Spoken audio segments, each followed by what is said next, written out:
और welcome friends, M Singh foundation YouTube channel पे आप लोग का स्वागत है। Bihar forest range officer FRO का एग्जामिनेशन 17/1/2021 को कंप्लीट हो चुका है। तो आज इसके क्वेश्चंस को हम लोग देखेंगे, साथ ही साथ इसके कट ऑफ का भी एनालिसिस करेंगे। ये क्वेश्चंस आगामी 2213 पोस्ट वाला जो बिहार SIPT है उसके लिए बहुत ही महत्वपूर्ण होने वाला है। साथ ही साथ बिहार SIPT का जो नया टेंटेटिव एग्जामिनेशन डेट संभावित है उस पर भी चर्चा करेंगे। तो वीडियो को शुरू से अंत तक देखिए। देखिए, आप लोगों के सामने आज के पेपर का कटिंग है और यहाँ पे लिखा गया है कि रेंज ऑफिसर की परीक्षा में 60% रही उपस्थिति, विज्ञान में उलझे। अब 60% उपस्थिति का मतलब है कि इस एग्जामिनेशन के फॉर्म को करीब 1,60,000 की संख्या में स्टूडेंट ने इस फॉर्म को भरा हुआ था, ठीक है ना। और 60% उपस्थिति का मतलब है कि लगभग 96,000 स्टूडेंट ने इस एग्जामिनेशन को पार्टिसिपेट किया। मतलब 96,000 स्टूडेंट के बीच में ही जो है एग्जामिनेशन को पास करने के लिए मुख्य रूप से फाइट होगा। और सीट की संख्या मात्र 43 है। अब 43,000 के रिस्पेक्ट में आपको 96,000 स्टूडेंट के बीच में फाइट होना, ये मतलब है कि कट ऑफ काफ़ी हाई जाने वाले हैं और इसका सिंगल एग्जामिनेशन है। खैर, उस पर भी बात करेंगे। और सारा यहाँ पे डिटेल है कि पटना सहित 5 जिलों में परीक्षा का आयोजन किया गया था। राजधानी में बनाए गए थे 14 केंद्र। तो वही सब छोटी छोटी डिटेल हैं। खैर, इसको हम लोग स्किप करते हैं। अब हम लोग सीधे चलते हैं जो इसके एग्जामिनेशन में प्रश्न पूछे गए थे। कुछ प्रश्न हमारे पास भी हैं तो उसको जरा हम लोग देख लेते हैं। फिर इसके बाद हम लोग कट ऑफ पर बात करेंगे और फाइनली बिहार SIPT जो नया वाला है उसके टेंटेटिव एग्जामिनेशन डेट के बारे में बात करेंगे। देखिए, आप लोगों के सामने क्वेश्चन है कुछ यहाँ पे जो कल एग्जामिनेशन हुआ था बिहार फॉरेस्ट रेंज ऑफिसर का, और इसका कंडक्शन भी आपको BPSSC जो SI वाला एग्जामिनेशन होता है उसी का कंडक्ट करवाते हैं। तो सिलेबस सबका सेम होता है। आते हैं पहले क्वेश्चन पर। पूछा गया था कि यूनेस्को का मुख्यालय कहाँ है, तो पेरिस फ्रांस आपको पता है। तो जितने भी वैश्विक संगठन हैं और उसके मुख्यालय, ये क्वेश्चन भी आपको पूछे जाते हैं। आपको इस तरह से मैं एनालाइज कर रहा हूँ ताकि आप 2213 वाले के दृष्टिकोण से भी अपनी तैयारी को आगे बढ़ाएं। खासकर नए स्टूडेंट जो इस बार 2213 मान हैं उनके लिए वीडियो बहुत ही खास होने वाला है। पुराने स्टूडेंट को तो लगभग इसका पैटर्न पता ही है। तो जो वैश्विक संगठन और उसका मुख्यालय, ऐसी चीज़ों को भी आप लोग जरूर देखिएगा। बंगाल में द्वैध शासन किसने लागू किया था? Robert Clive. अब देखिए, मॉडर्न हिस्ट्री जो होता है काफ़ी महत्वपूर्ण हो जाता है। वहाँ से आपको 4-5 से ज़्यादा क्वेश्चंस पूछे जाते हैं। जियोलाइट का फॉर्मूला क्या है? विज्ञान से है। तो देख लीजिए जियोलाइट का फॉर्मूला क्या हो जाएगा, तो Al2O3 XSI2 और YH2O। तो ये क्वेश्चंस थोड़ा सा आप टफ कह सकते हैं। नॉर्मली पूछा जाता है कि जल के प्योरीफिकेशन के लिए कौन सी विधि का इस्तेमाल किया जाता है, परम्यूटेड विधि या फिर जियोलाइट। अब यहाँ पे उसका फॉर्मूला पूछा गया था, थोड़ा सा यहाँ पे एडवांस करके पूछा गया था, ठीक है। तो ये हो जाएगा। फिर है फिल्म फेयर अवार्ड 2020 में लाइफ टाइम अचीवमेंट अवार्ड से किसे सम्मानित किया गया था? तो रमेश सिप्पी से। तो करंट के क्वेश्चंस हो गए हैं। फिल्म फेयर अवार्ड या राष्ट्रीय अवार्ड, ऑस्कर अवार्ड, इस तरह से आपको क्वेश्चंस को भी देखना है करंट में, ठीक है। अब आते हैं 5वें क्वेश्चन पर। NHD का चेयरमैन कौन है? तो परेश रावल। और ये क्वेश्चन आपको अभी हाल ही में जो 66th BPSC PT हुआ था 27 दिसंबर 2020 को, तो उसमें भी ये क्वेश्चन पूछा गया था। तो कुछ जो बिहार बेस्ड जितने भी एग्जामिनेशन है, पॉपुलर एग्जामिनेशन है, उसके क्वेश्चंस को भी हूबहू उठाकर यहाँ पे आपको पूछने की संभावना दिखती है। उसके बाद देखिए 6ठा क्वेश्चन क्या पूछा गया था, तो परिवेश योजना का संबंध किससे है? तो ये BPL फैमिली के मुख्य सदस्य की यदि कभी मृत्यु हो जाती है तो उसके लिए आपको उसको सामाजिक सुरक्षा से जोड़ने के लिए ये परिवेश योजना शुरू किया गया था। और ये शुरुआत किया गया था किसके द्वारा? तो पर्यावरण एवं जलवायु परिवर्तन मंत्रालय के द्वारा। तो थोड़े से आपको ट्रिकी, आप बोल सकते हैं कि डीप क्वेश्चंस भी यहाँ पे पूछे जाते हैं करंट से, ठीक है। और आपको बिहार SIPT जो 2213 होगा उसमें भी आपको 25 से 30 क्वेश्चंस करंट के पूछने की संभावना दिखती है एज पर उसके पिछले रिकॉर्ड। 20 तो हर हाल में आपको पूछेंगे ही। 7वां क्वेश्चन देखिए, PMSBA निधि, इसका क्या होता है, ये किससे संबंधित है? तो प्रधानमंत्री स्ट्रीट वेंडर एडमिनिस्ट्रेटिव निधि स्कीम, ठीक है ना। तो इसका संबंध जो है स्ट्रीट वेंडर से है, तो इसी का संबंध था, वहाँ पे पूछा गया था। प्रश्न संख्या 8, मेरी सहेली एप्लीकेशन किस मंत्रालय से संबंधित है? रेल मंत्रालय। और ये भी आपको 66वीं BPSC PT में इस बार पूछा गया था। 7वां था आपको French Open male single winner कौन है? तो राफेल नाडाल है। तो ग्रैंड स्लैम पुरुष महिला विजेता, इस तरह के क्वेश्चंस को भी आप जरूर उस लिहाज से आप तैयारी कीजिएगा 2213 वाले के लिए। कोयला किस चट्टान से निर्मित होता है? तो ये आपको मतलब कह सकते हैं भूगोल से प्रश्न है। अवसादी चट्टान, सेडिमेंट्री रॉक्स। और किस भारतीय मूल के व्यक्ति को ब्रिटेन में अटॉर्नी जनरल नियुक्त किया गया है? तो स्वेला ब्रेवरमैन, ये आपको भारतीय मूल की हैं, ठीक है ना। तो ऐसे व्यक्ति भारत या भारतीय मूल के जो विदेशों में, बड़े देशों में आपको महत्वपूर्ण पदों पर नियुक्त किए गए हैं, राष्ट्रपति, प्रधानमंत्री, तो ऐसे प्रश्न भी आपको हाईलाइटेड पूछे जाने की संभावना दिख रही है यहाँ पे। वहीं प्रीति पटेल गृह मंत्री चुनी गई थी। 12 था विश्व में शांति स्थापित करने के उद्देश्य किस संगठन का निर्माण किया गया था? तो ऑप्शन के अनुसार इसका हो जाता नाटो। नाटो का स्थापना 4 अप्रैल 1949 को किया गया था। अब पूछ रहा है कि बोरोंक्स जू जो है कहाँ पर है, तो यूएसए में है, ये यूनाइटेड स्टेट ऑफ अमेरिका में बोरोंक्स जू है, तो इससे संबंधित है आपका सवाल। उसके बाद आपका प्रश्न है कि खेलो इंडिया यूनिवर्सिटी गेम का पहला संस्करण कहाँ आयोजित किया गया था। तो अब यहाँ पे देखिए थोड़ा सा क्वेश्चंस को यहाँ पे आप घुमा दिया गया, ठीक है ना। नॉर्मली क्वेश्चन जो पूछा जाता था वो खेलो इंडिया यूथ गेम का 4वां संस्करण कहाँ हुआ था, 4वां या 5वां कहाँ होने वाला है, या इसका विजेता कहाँ था, लेकिन यहाँ पे इसको बदल दिया गया, ये पूछ दिया गया पहला कहाँ पर किया गया था, तो इसका उड़ीसा भुवनेश्वर में किया था। उसके बाद आपको लिंगराज मंदिर का कहाँ पर है, तो ये भी उड़ीसा भुवनेश्वर में है। उसके बाद है एयर स्कैनर ऐप किसके द्वारा लॉन्च किया गया था, तो आईआईटी मुंबई के द्वारा किया गया था।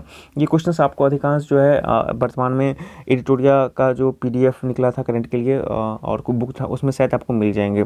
1857 के विद्रोह के समय कौन वायसराय थे, तो लॉर्ड कैनिंग थे। मॉडर्न हिस्ट्री से सवाल है। फिर 1857 की क्रांति में बिहार का नेतृत्वकर्ता कौन है, वीर कुंवर सिंह हैं। आगे आते हैं, देखते हैं। यहाँ पे बोल रहा है कि पहली किसान रेल, काफ़ी ये फेमस क्वेश्चन और कई बार आप लोगों ने इसको देखा भी होगा, तो बिहार से संबंधित देवलाली से दानापुर के बीच में चला था। उसके बाद है आपको नियाग्रा जलप्रपात कहाँ पर है, तो यूएस और कनाडा के बॉर्डर पर उत्तरी अमेरिका में हो जाएगा। H2O2 का संरचना, ये थोड़ा सा एक नेक्स्ट लेवल इसको बढ़ा दिया गया था साइंस में। तो H2O2 का देख लीजिए, O का डबल बॉन्डिंग यहाँ पर भी पूरा हो रहा है और O का यहाँ पर भी हो रहा है और H का सिंगल बॉन्ड यहाँ पूरा हो रहा है, तो ये आपका संरचना हो गया। बोल रहा है कि इथोपिया की राजधानी और ये राज्य और राजधानी मुद्रा, इससे तो आपको 1 से 2 प्रश्न आपको हर एक तो हर हाल में रहेंगे। तो यदि आप लुसेंट पढ़ते हैं तो वर्ल्ड ज्योग्राफी में राज्य और राजधानी और मुद्रा, इसको निश्चित रूप से देख लीजिएगा। ये ऐसा जो आपको SIPT जो 213 वाला उसके लिए बहुत ही महत्वपूर्ण है, राज्य राजधानी और मुद्रा, ठीक है। तो आदिश आवास और मुद्रा बिर हो जाएगा इथोपिया की। उसके बाद है जूते हुए खेत का साक्ष्य कहाँ से मिला है, तो कालीबंगन से मिला है। उसके बाद बोल रहा है परोपकारिणी सभा की स्थापना दयानंद सरस्वती, तो ये भी आपको मॉडर्न हिस्ट्री से ही हो गया और उसमें आज़ादी के समय के जितने भी संघ और संगठन थे तो उसके निर्माण और उसका एक क्वेश्चन उससे संबंधित जरूर रहता है। 25वां देखिए, इंडियन नेशनल एसोसिएशन की स्थापना कब हुई, तो 1883, ये भी मॉडर्न हिस्ट्री का सवाल है। H2SO4 में सल्फर का एटॉमिसिटी कितना है, तो +6 हो जाएगा। अगला प्रश्न देखिए, डीएनए की क्रियात्मक इकाई क्या हो जाएगी, तो जीन हो जाएगा। सूर्य में ऊर्जा का स्रोत क्या होता है, तो नाभिकीय संलयन।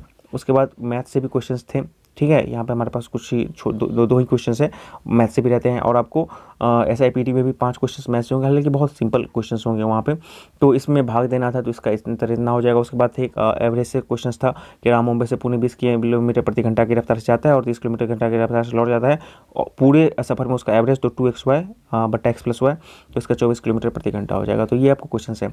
अब इस क्वेश्चन का मतलब क्या है, इस क्वेश्चन का मतलब है कि आप लोग जहाँ से देख रहे हैं करंट को किस तरह से टच कर रहा है, जो पॉपुलर हैं या अवार्ड हैं या फिर आपका जो भारतीय मूल के कहीं पर नियुक्त हुए हैं।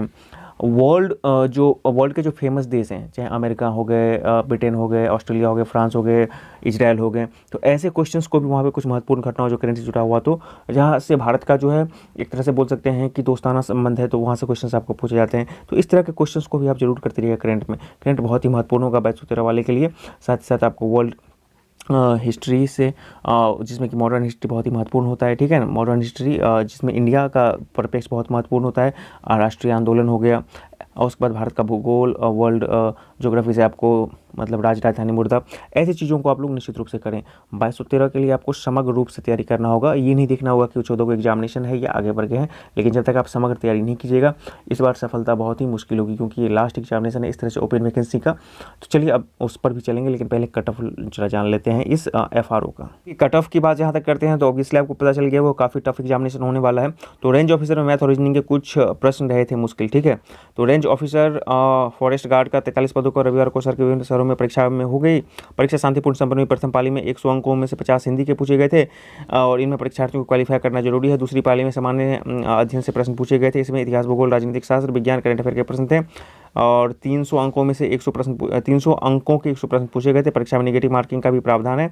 डॉक्टर M रहमान ने जिन स्टूडेंट का NCERT और समाचार पत्रों का गहन अध्ययन किया होगा उनको परीक्षा में बेहतर होगा। कुल पद पर 6 गुना रिजल्ट होगा, चूँकि इसके लिए आपको मतलब एक ही एग्जामिनेशन होता है, तो आपको जैसे मेंस में एग्जामिनेशन का रिजल्ट दिया जाता है ठीक उसी तरह से आपको 6 गुना रिजल्ट दिया जाएगा। 75% जिनको आएगा, ठीक है ना, 300 नंबर में 75% जिनको आएगा, या 100 क्वेश्चन का जो 75% क्वेश्चन सही करेंगे, नहीं 75 प्लस क्वेश्चन सही करेंगे 100 में, उनके होने के चांसेस यहाँ पे दिख रहे हैं। बाकी जब इसका मेन रिजल्ट आएगा तब पता चलेगा कि आपको कितना आ रहा है। तो यही है इसका FRO। आप लोगों के सामने SIPT जो 2213 वाला पोस्ट है उसके संबंध में एक न्यूज़ है, उसके एग्जामिनेशन के संबंध में। लेकिन एक बात बता दूं कि ये जो 14 फरवरी का डेट का जो एक तरह से मार्केट में चल रहा था, जो सब कयास लगा रहे थे, उसके पीछे रीज़न यही है कि हिंदुस्तान या किसी और पेपर में एक खबर निकला था आज से 1-1.5 महीना पहले कि उसी में बताया गया था कि 14 फरवरी को संभावित है, इसीलिए उस दिन से 14 फरवरी मार्केट में बात चल रही है। लेकिन देखिए यहाँ पे लिखा गया है दरोगा एवं सार्जेंट के 2213 पदों की PT के लिए अभी करना होगा इंतजार, यानी कि 14 फरवरी को एग्जामिनेशन नहीं होगा। प्रारंभिक परीक्षा को लेकर फैलाई जा रही है अफवाह पर आयोग गंभीर, और 2213 पदों के लिए 6 लाख अभ्यर्थियों ने किया है आवेदन, इसमें करीब 6 या 6.5 लाख के आसपास है। दरोगा और सार्जेंट के 2213 पदों के लिए होने वाली प्रारंभिक परीक्षा में अभी वक्त लगेगा, ठीक है। उसके बाद है बिहार पुलिस अवर सेवा आयोग ने प्रारंभिक परीक्षा की तारीख का ऐलान नहीं किया है। आयोग ने 15 जनवरी को दरोगा सार्जेंट मतलब जो 2446 पदों के लिए रिजल्ट जारी कर दिया है। माना जा रहा है कि इसकी शारीरिक परीक्षा लेने के बाद ही नहीं बालिकी परीक्षा आयोजित की जाएगी। तो इसका जो शारीरिक है वो कब है? PET फिजिकल एलिजिबिलिटी टेस्ट जो है आपको मार्च अप्रैल में इसका संभावित है, और उसके बाद ही इसका अब दिख रहा है कि संभावना है, यानी कि 14 फरवरी को इसका एग्जामिनेशन नहीं हो रहा है, तो इसकी एग्जामिनेशन अब दिख रहे हैं आइधर आपको मिड अप्रैल या फिर आपको लास्ट अप्रैल तक आपको जा सकता है। मार्च में भी अब इसकी संभावना नहीं दिख रही है, लेकिन ये एक कयास है। इसी तरह से हिंदुस्तान ने एक कयास लगाया था कि 14 फरवरी को होगा बहुत पहले, या फिर प्रभात खबर हो सकता है, उसको देखना पड़ेगा एक बार। तो ये भी अभी कयास है, लेकिन इतना बात है कि अभी इस पर जो है आयोग की तरफ से कोई भी डिसीजन नहीं लिया गया। हालांकि इस पर अगले 1 सप्ताह से लेकर 10 दिन के बीच में चर्चा होगी और बात करेगी आगे की रणनीति के बारे में, इसको कब जारी किया जाएगा। तो हमको लगता है डेट जो है आपको निश्चित तौर पे 10 से 15 दिन में आपको ऑफिशियली आने की संभावना दिख रही है। हालांकि वो अब एग्जामिनेशन यदि इस पेपर को माने तो आपको अप्रैल मिड या फिर आपको लास्ट अप्रैल तक जाने की संभावना दिख रही है इस एग्जामिनेशन के। तो 2213 के लिए 6 लाख ने किया है आवेदन। बिहार पुलिस में बड़े पैमाने पर दरोगा और सर्जेंट की बहाली हो रही है। साल 2019 में इन 2 पदों के साथ सहायक जेल अधीक्षक के कुल 2446 पदों पर बहाली निकाली थी। इसके मुख्य परीक्षा परिणाम जारी हो चुका है। मार्च और अप्रैल में शारीरिक दक्षता परीक्षा होनी है। इसके अलावा साल 2020 में दरोगा और सार्जेंट के लिए 2213 पदों पर बहाली के लिए भी आवेदन लिया गया था। तो इसमें बताया गया है कि 1998 दरोगा और सार्जेंट के 215 पद हैं। इसके लिए करीब 6 लाख अभ्यर्थियों ने आवेदन किया है। सोशल मीडिया पर फैलाई जा रही है अफवाह, और इसमें वही बताया गया है कि 14 फरवरी को होने वाली है, नहीं होने वाली है। तो खैर इन चीज़ों का यही मतलब निकलता है कि 14 फरवरी को एग्जामिनेशन नहीं हो रहा है, और आपको एग्जामिनेशन जो है अब जो है अप्रैल से पहले होने की संभावना नहीं दिख रही है। लेकिन इसका ये मतलब नहीं है कि आप अपनी तैयारी को मतलब रोक दें या घबरा जाएं, बिल्कुल नहीं। समग्र रूप से आपको तैयारी आगे जारी रखनी होगी। आपको ना सिर्फ PT बल्कि मेंस के दृष्टिकोण से भी अभी से ही तैयारी करनी पड़ेगी, क्योंकि इसके जो कट ऑफ जाने वाले हैं ना सिर्फ PT बल्कि मेंस में काफ़ी इस बार हाई जाने वाले हैं कंपेरिजन टू पिछले कट ऑफ में। इसमें कई सारे रिकॉर्ड टूट जाएंगे, इतना बात भी तय है, क्योंकि जितने लोग यहाँ पर फेल किए हैं और जो नए फ्रेशर्स हैं सब लोग, और बेरोजगारी का दौर है, इस लास्ट वैकेंसी में फ़िलहाल के लिए अपना जी जान झोंकने वाले हैं। तो आप भी समग्र रूप से तैयारी करते रहें। जो भी अपडेट आएगा हम आपको जरूर उससे अवगत करवाते रहेंगे। वीडियो देखने के लिए बहुत बहुत धन्यवाद। चैनल पर हैं तो चैनल को सब्सक्राइब करना ना भूलें। सब्सक्राइब करें हमारे चैनल एम सिंह फाउंडेशन को, और बेल आइकन को प्रेस करने के बाद नोटिफिकेशन को ऑन कर लें कॉम्पिटिटिव एग्जाम की तैयारी एवं संबंधित सभी जानकारी सबसे पहले पाने के लिए।